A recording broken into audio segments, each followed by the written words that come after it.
मैं ही मिला चापलूसी के लिए बोले, मक्खन पालिश के लिए बोले मैं ही मिला बोले, हाँ और कोई नहीं मिला तुम्हें बोले। बोले ठीक है मैं देता हूं, मेरे झड़ गए, लेकिन इतने सारे लोगों के हाथ में बाल नहीं है, उनका क्या है? बोले आप देते देते आपके झड़ गए और उनके लेते लेते झड़ गए, तो उनके हाथ में नहीं है। बोले कुछ तो ऐसे हैं जो देते भी नहीं है लेते भी नहीं है, लेते भी नहीं है, वो मसोसते हुए कोसते हुए जलते हुए उनके हाथ मलते मलते उनके बाल झड़ गए बोले। तो कुछ ऐसे समाज में है, कई है जो देते भी नहीं है दान और लेते भी नहीं है, वो क्या है सिर्फ हाथ ही मलते रहते हैं, दूसरे को देख करके अंदर ही अंदर कुड़ते रहते हैं, जलते रहते हैं। बोले ऐसे बहुत सारे लोग हैं, उनके बाल इस कारण झड़ गए। ऐसे मिल जाएंगे समाज में? यहाँ कमी है क्या ऐसे लोगों की कि नहीं है? यहाँ तो ऐसे नहीं होंगे वैसे, विद्वानों की नगरी है, कैसे लोग मिल जाएंगे ऐसे?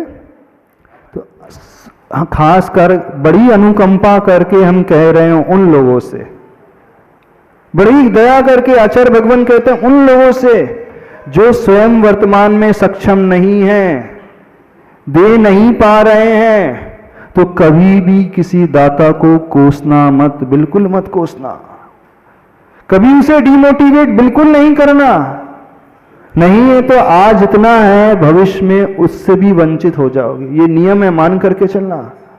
जब जब व्यक्ति ईर्ष्या करता है, अंदर ही अंदर जलता है, तो जो उसके पास होता है वो खो देता है, चाहे पैसा हो, चाहे वो रूप हो, चाहे ज्ञान हो, चाहे शक्ति हो, चाहे पावर हो, कुछ भी हो।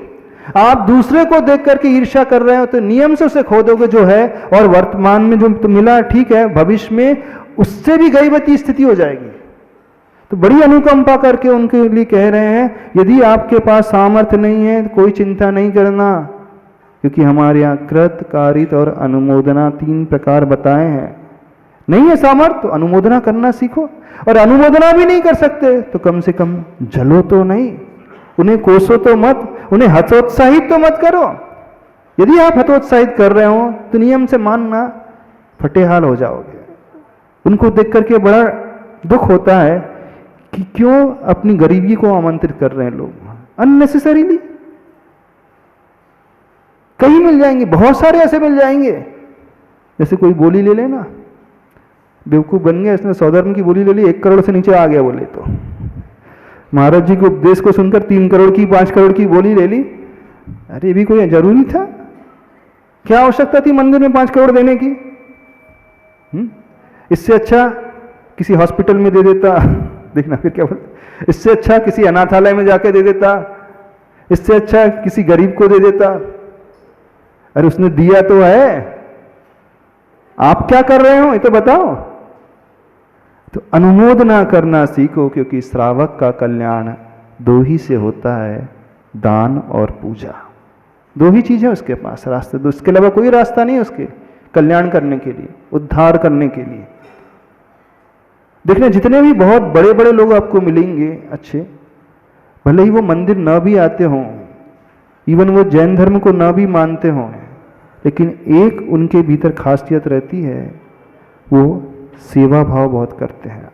अच्छे किस्म के जो लोग होते हैं, उन्होंने उस मानवता को धर्म माना, उस हिसाब से वो चलते हैं। तो जब व्यक्ति देता है तो नियम से विकास होता है, उसका आगे बढ़ता है, उसी से उसका कल्याण हो रहा है। क्यों उसका कल्याण हो सकता है? उसी से, क्योंकि वो 2400 घंटा जीवन भर सिवाय पाप के कुछ नहीं कमाता, और उसको पाप को धोने का रास्ता ही यही है, और कोई रास्ता नहीं है।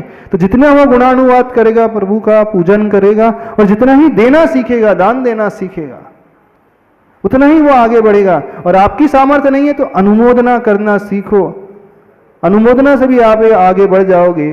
और वो नहीं कर रहे हो, उल्टा ईर्ष्या कर रहे हो, तो नियम से मान करके चलना। दुख के बीज बो रहे हो, कष्टों के बीज आप बोए चले जा रहे हैं, अनर्थ के रूप में, व्यर्थ में ही वो ऐसे बीज बोता है। कई बार हो सकता है आप लोगों में से भी ऐसा कुछ कर जाते हैं, व्यक्ति बोल जाता है, मुख से निकल जाता है, नहीं निकल जाता तो समझना गर्दी हमने अपना गड़बड़ कर दिया कि मंदिर में ही दान क्यों दिया जाता है, जैन समाज के लोग मंदिर में क्यों ज़्यादा देते हैं, हॉस्पिटल और स्कूल में क्यों नहीं देते हैं। तो मंदिर अच्छा प्लेस है कि स्कूल ज़्यादा अच्छा प्लेस है कि हॉस्पिटल ज़्यादा अच्छा प्लेस है? चूंकि आप डॉक्टर हैं, डाइट में हर वस्तु का इंपॉर्टेंस होता है। जहां रोटी है तो रोटी की ही आवश्यकता होगी, उसके बिना कुछ नहीं चल सकता। जैसे भोजन में हर वस्तु का इंपॉर्टेंस होता है। जो कार्य रोटी से हो सकता है वह कार्य सॉल्ट से नहीं हो सकता है। जिसकी पूर्ति सॉल्ट से हो सकती है उसकी पूर्ति शुगर से नहीं हो सकती, जिसकी पूर्ति शुगर से हो सकती है उसकी पूर्ति ऑयल से नहीं हो सकती है।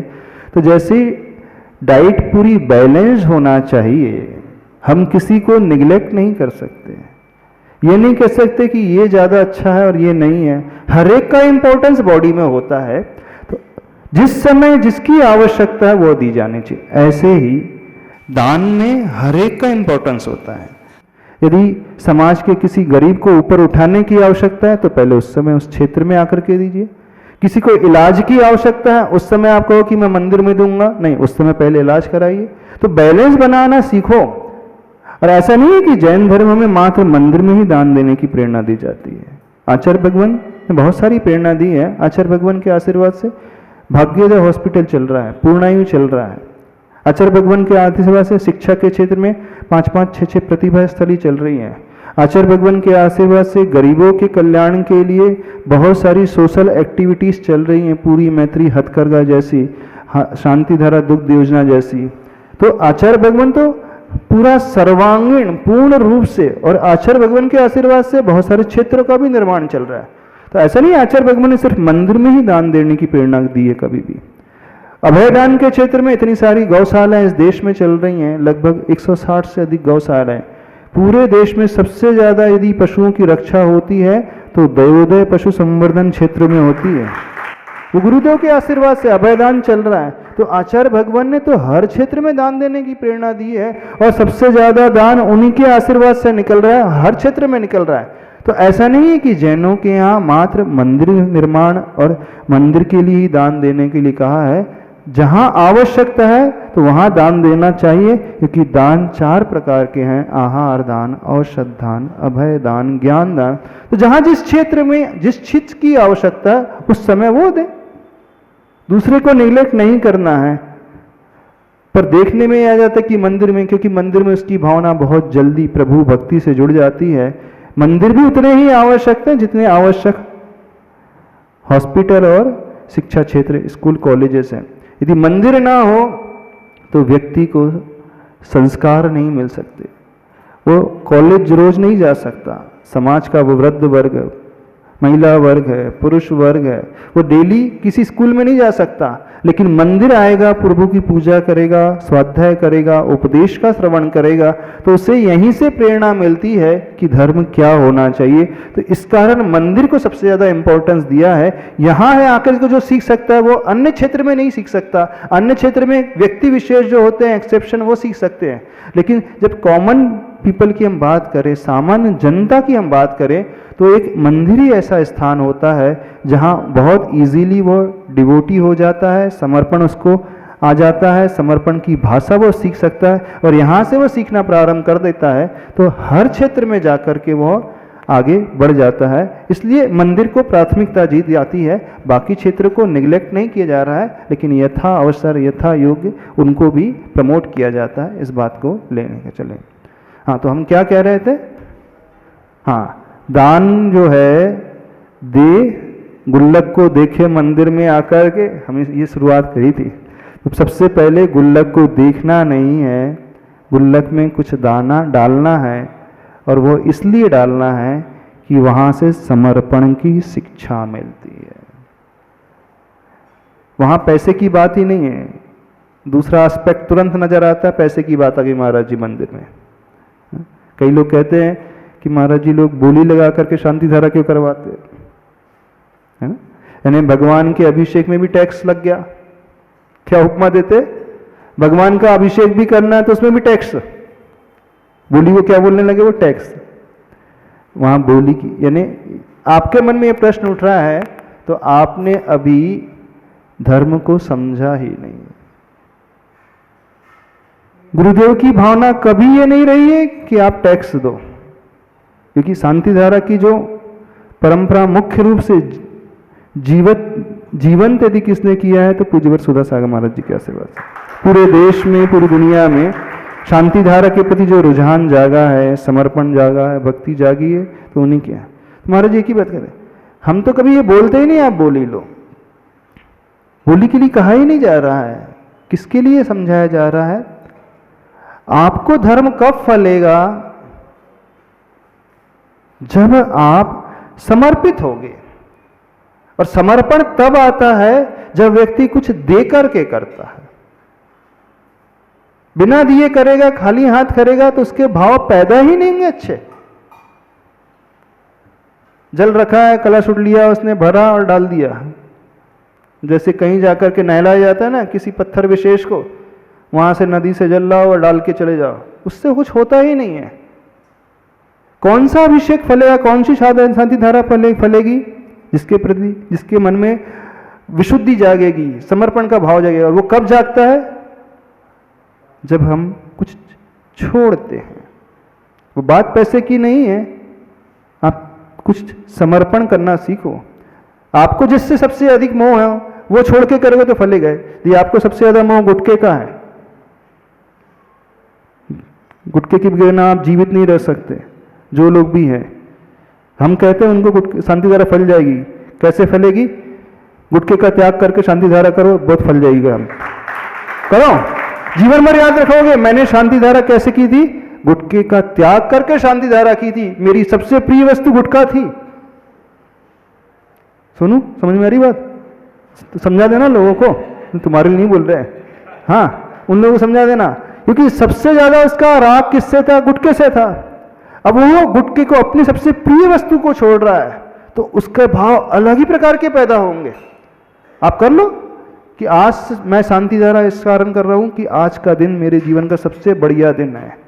आज के दिन मैं अपनी सबसे बुरी परंपरा को त्याग रहा हूं। मेरा व्यसन जो लग गया था, आदत लग गई थी, आज उसको छोड़ करके प्रभु को शांति धारा कर रहा हूं। वो शांति धारा आपको अवश्य फलेगी, क्योंकि आपने उस अटैचमेंट को छोड़ा।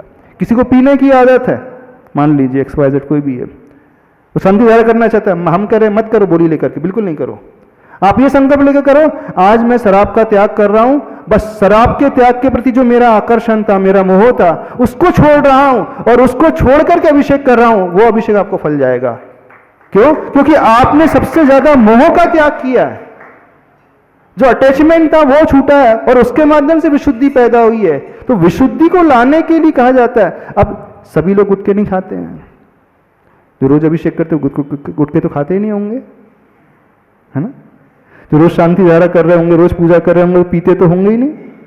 जो रोज प्रभु को छू रहे हैं, तो झूठे मुंह प्रभु को छूते हो? अशुद्ध मुंह से तो नहीं छूते ना प्रभु को। क्यों? मुख शुद्धि होती है कि नहीं?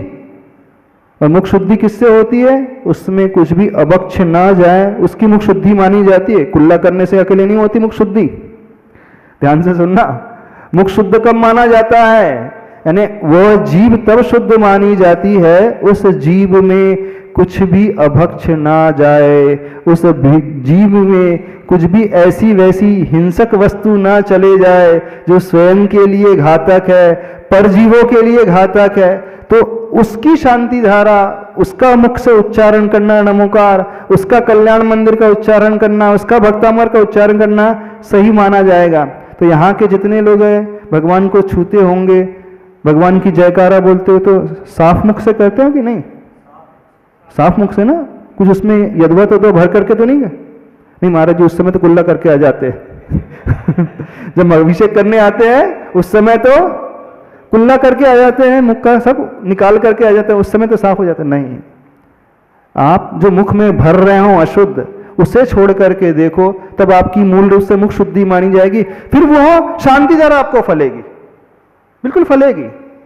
तो किसी को पीने की, किसी को स्मोकिंग की लत है, मान लीजिए, वो स्मोकिंग को छोड़ करके करे, लेकिन सब ऐसे नहीं होते। अब उनका मोह किससे होता है? अब किसी का सिगरेट से, किसी का गुटखे से, किसी का शराब से है, अब और किसी का, अधिकांश का किससे होता है? धन से, पैसे से होता है। तब उनका मोह कैसे छूटेगा? उनकी विशुद्धि कैसे बढ़ेगी? जब वह कुछ प्रभु के चरणों में देंगे। यानी दिया नहीं है, उसने अपने मोह को छोड़ा है और मोह को नहीं छोड़ा, अपनी विशुद्धि को बढ़ाया, वह विशुद्धि इसके लिए फलदायी होती है। इसलिए नियम लो, कभी भी हम कुछ देकर के ही करेंगे, देकर के ही व्यक्ति पाता है, गिव एंड टेक होता है। पहले बीज बोया जाता है फिर फल मिलते हैं। ऐसा नहीं होता कि पहले हम फल तोड़ ले बाद में हम बीज बोए, ऐसा होता है। दुकान में पहले कमाई हो जाती बाद में इन्वेस्टमेंट किया जाता है क्या? नहीं, पहले इनकम शुरू हो जाएगी 1 लाख की, फिर मैं बाद में 1 करोड़ इन्वेस्ट करूंगा। क्यों? ट्रांसपोर्ट का काम है तो पहले गाड़ी खरीदना पड़ेगा, मशीनरी लाना पड़ेगा। यानी हर जगह पहले दिया जाता है फिर बाद में उससे वो कमाता है। ब्याज के लिए भी पहले पैसा छोड़ा जाता है फिर बाद में वो आता है। कोई भी कार्य हो, दुनिया का हर कार्य में पहले व्यक्ति देता है फिर पाता है। लेकिन धर्म कार्य में कैसा करना चाहते हो? आप उल्टा करते हो। हाँ भगवान देखना, आपकी हम बात बता रहे हैं, मेरा इतना प्रॉफिट हो जाएगा तो मैं इतना दान दूंगा। कैसी कंडीशन होती है? इस बार 1 करोड़ का टर्नओवर हो जाएगा तो मैं 10 लाख रुपए दान दूंगा। उल्टा गणित चल रहा पूरा। जब प्रॉफिट हो जाएगा तब मैं इन्वेस्ट करूंगा। कैसे चल रहा है? दान के क्षेत्र में कैसे चलता है? हाँ, बेटे की शादी हो जाएगी तो मैं एक छत्र चढ़ाऊंगी, बहू आ जाएगी तो एक कमरा दान दे दूंगी। मैंने बोलती कि नहीं, मैंने जो सोच करके रखा है वो कार्य संपन्न हो जाएगा तब हम दान देंगे। कंडीशन आ गई, शर्त आ गई, समर्पण का समाप्त हो गया। समर्पण समाप्त नहीं फलेगा आपको धर्म। कुछ लोग तो महाराज जी के पास भी आकर के ऐसी बात करते हैं, महाराज जी आपके आहार हो जाएंगे तो हम प्रतिमा ले लेंगे। आचार्य श्री के पास आकर क्या बोलते हैं? जिस दिन आचार्य भगवान का प्रगान हो जाएगा उस दिन हम प्रतिमा ले लेंगे। वहां शर्त आ गई, अरे पहले ले लो ना, घबरा क्यों रहा? आप लोकर लेकर के देखो तो सही, गुरुजी अपने आप आएंगे चल करके आहार करने।